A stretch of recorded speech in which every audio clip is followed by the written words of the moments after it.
Hi, beautiful people. Welcome back to my channel, Diana QTV.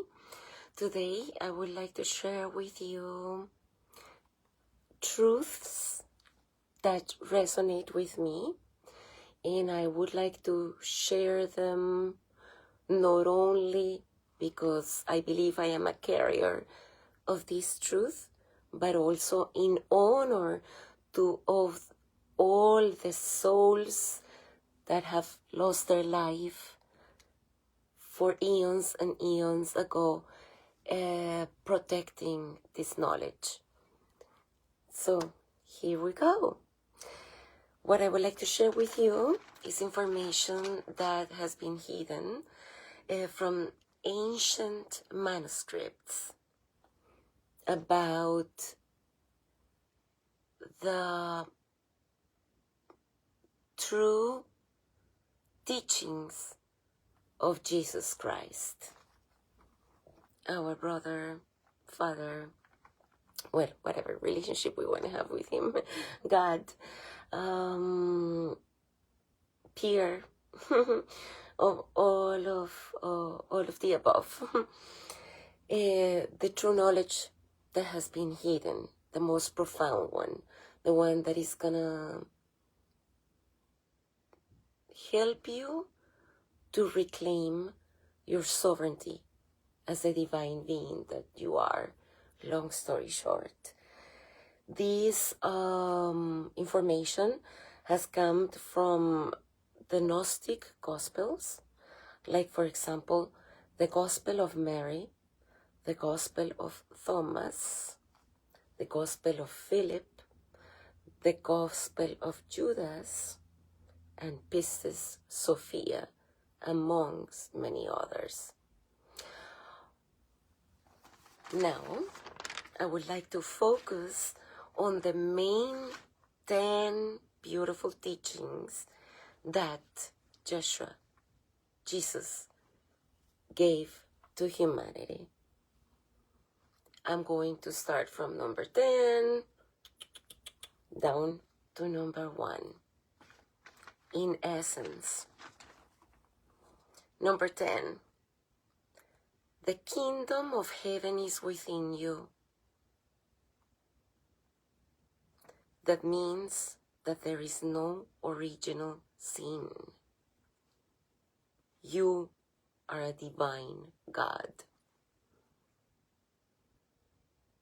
So the kingdom of heaven is within you. You don't need any priests and intermediaries. The priests, the churches, become obsolete and unnecessary. You know, Jesus didn't found Christianity. What a joke. I mean, with all respect. Number 9, Jesus says, you will do greater works than me. That means not just like him, but greater than him. And I'm talking about miracles. Once we understand the power of who we really are. Number 8, you have this divine spark inside.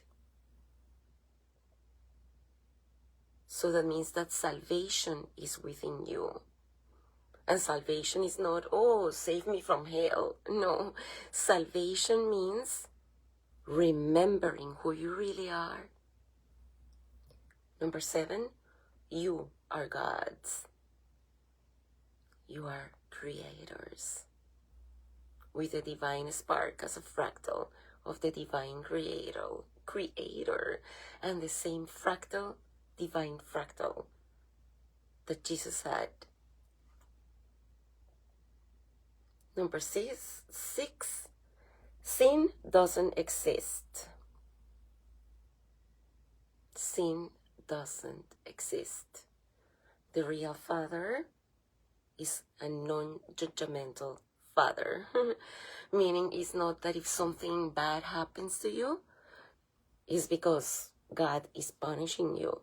No, it's because in quantum physics and in real physics, there is a universal law that is called action-reaction.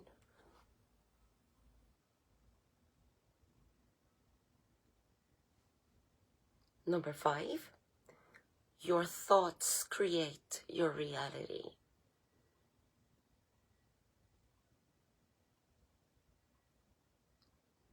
Number 4, it's about the bridal chamber, which is a metaphor for the sacred union and balance between the divine masculine and the divine feminine, the love and the intuition, creating complete balance, united, complete, healed.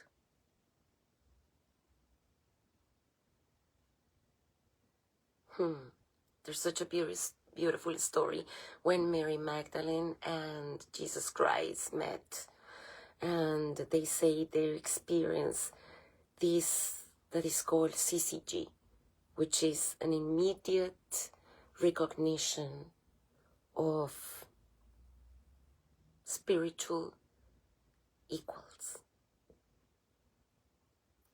In a moment, it was a beautiful moment in Galilee that changed the history of humanity. And here we are.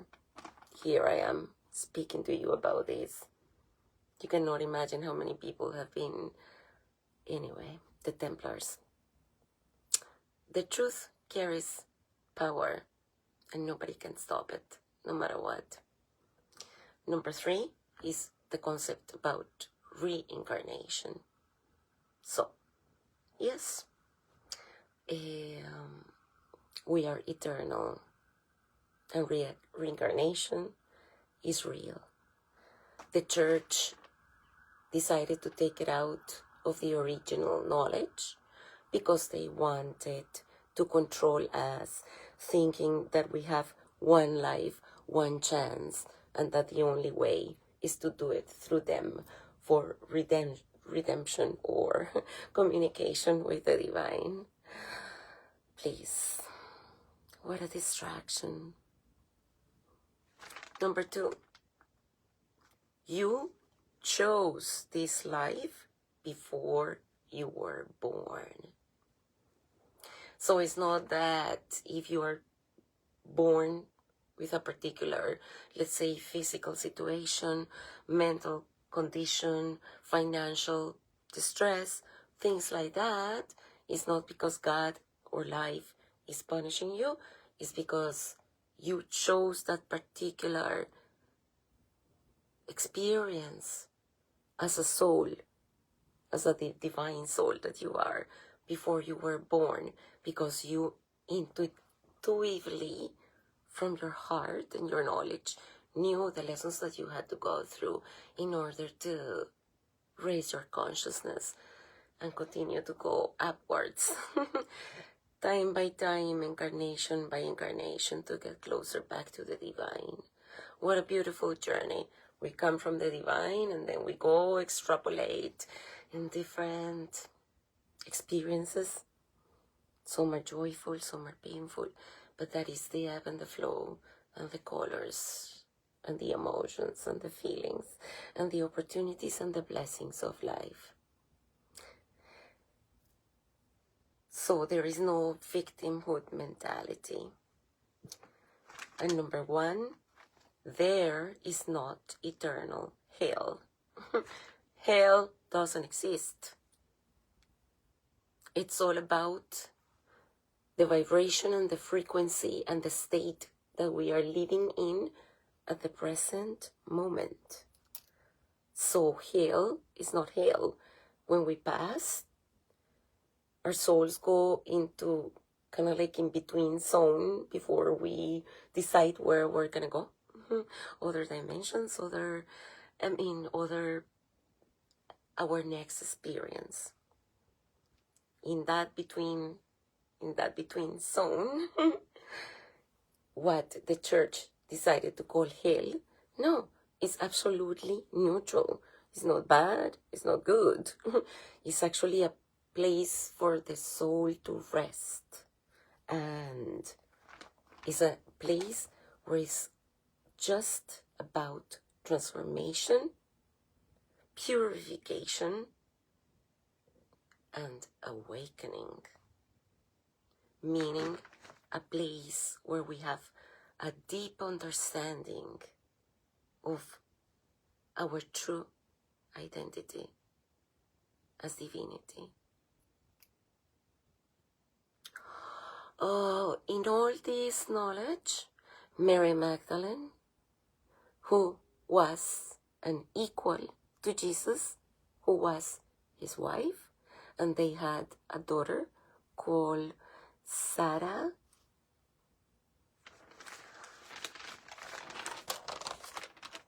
obviously has been taken out from the texts of the church that the people already know. Well, anyway, let's go to my point. Mary Magdalene is the divine feminine equal to Jesus Christ. She was her wife, her companion.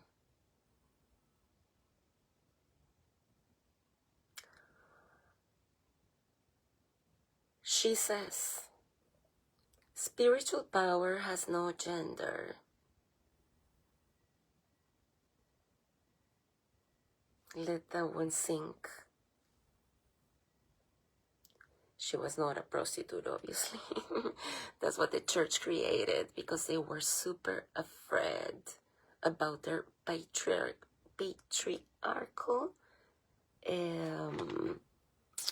hierarchy. So if they put Mary Magdalene there as an equal to Jesus, they lose their power.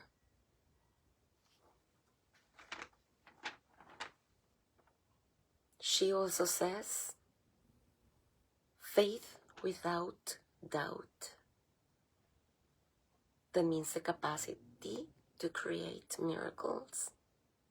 And actually Mary Magdalene has been known for creating miracles. Like for instance, she cured a blind man who had been blind for more than 50 years.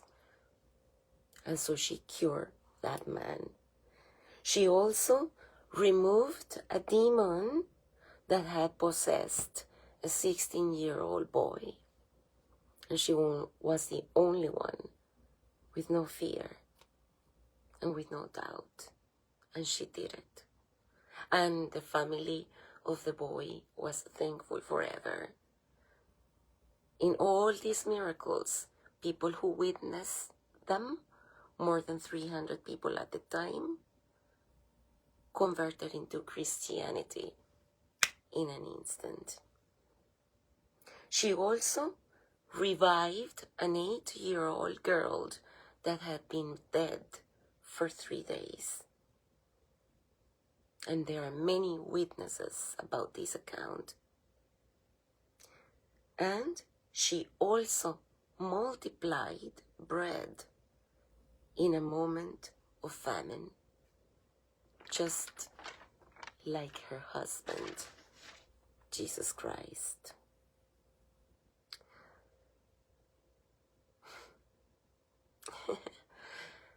Thank you so much for listening. You know, the implications of this knowledge are very dangerous to the powers that be. Because one, you understand that you are divine, that the power is within you, that you have direct connection to source, and that you don't need any intermediaries. You reclaim your sovereignty, your spiritual sovereignty, with no fear and unconditional love and no doubt. Thank you so much for listening. I love you all.